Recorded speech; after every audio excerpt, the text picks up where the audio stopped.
In the past, students would show their work answers on the board. Feedback was only given to that student. And then due to time constraints, we would have to move on after giving only a couple of students feedback.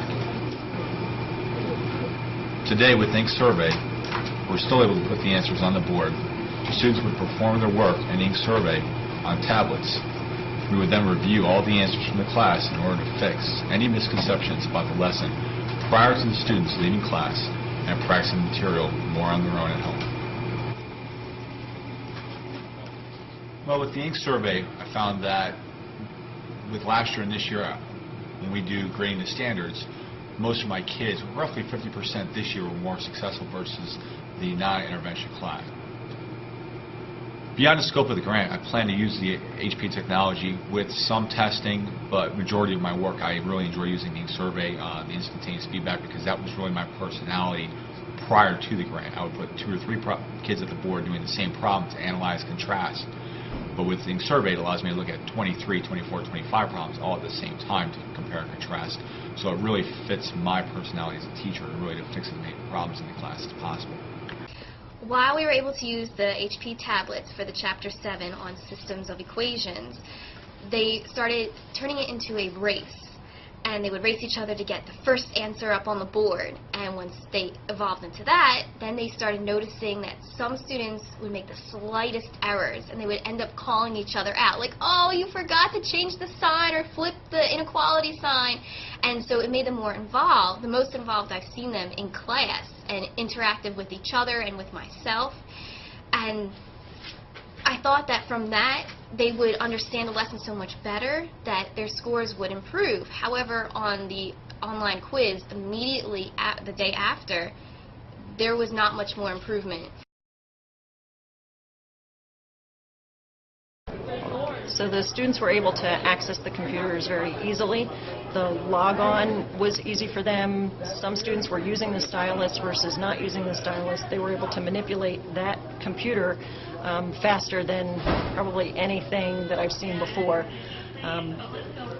If at the site we were able to give them 2 attempts, I think the second attempt would have been way better. The scores would have been higher because they would have gotten that immediate feedback versus having to take the paper and pencil and wait till the next day. Non-special ed definitely didn't have any problems using the technology, whereas the special ed not used to using that technology, once again not understanding what was being asked of them on the different websites that we used. So there was a lot more, you had to sit down with them and actually do the information or do the website with them step by step versus just being able to let the non-special ed students run amok, so to speak. Incorporating computers into our lessons gave us another tool that we could call upon to create variety in the classroom, which helps minimize boredom or lack of interest. However, most of the students had no problem getting into the technology. They seemed to pick up whatever type of computer we were using quite rapidly. A few students, though, who did not have a computer background needed more assistance. But as they got further along in that day's activity, you could see their skills developing and their joy. In a couple of cases, these were students who were excellent book students.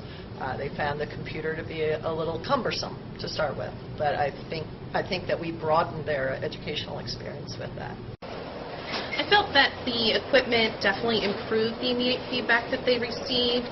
Students were more quick to ask questions about things that they might have gotten wrong or misunderstandings that they might have had. I definitely saw an improvement with their exit tickets as far as seeing a deeper understanding in some of the activities that we did that I haven't seen in the past. The type of activities we did with the HP equipment included gizmos, web quests, online quizzing, the use of simulations, video streaming, as well as we did some Ink Survey. I did find that males tend to be more quickly adapted to knowing how to use the touchpad equipment as far as using the basic equipment with the tablets and others. At first, they were frustrated which would cause teacher frustration as well. But as we went along with the semester, they became more comfortable with it. They were able to troubleshoot on their own, and it went pretty well. I definitely think it helped them to learn the material better because they got to visualize things that I couldn't explain in a lecture. I also let them manipulate information to their own understanding, so they did definitely get to understand it better. Yeah, I believe that the use of the HP equipment was very helpful. It provided the students with an opportunity to do a lot of different activities that helped me reinforce the concepts that I wanted them to learn.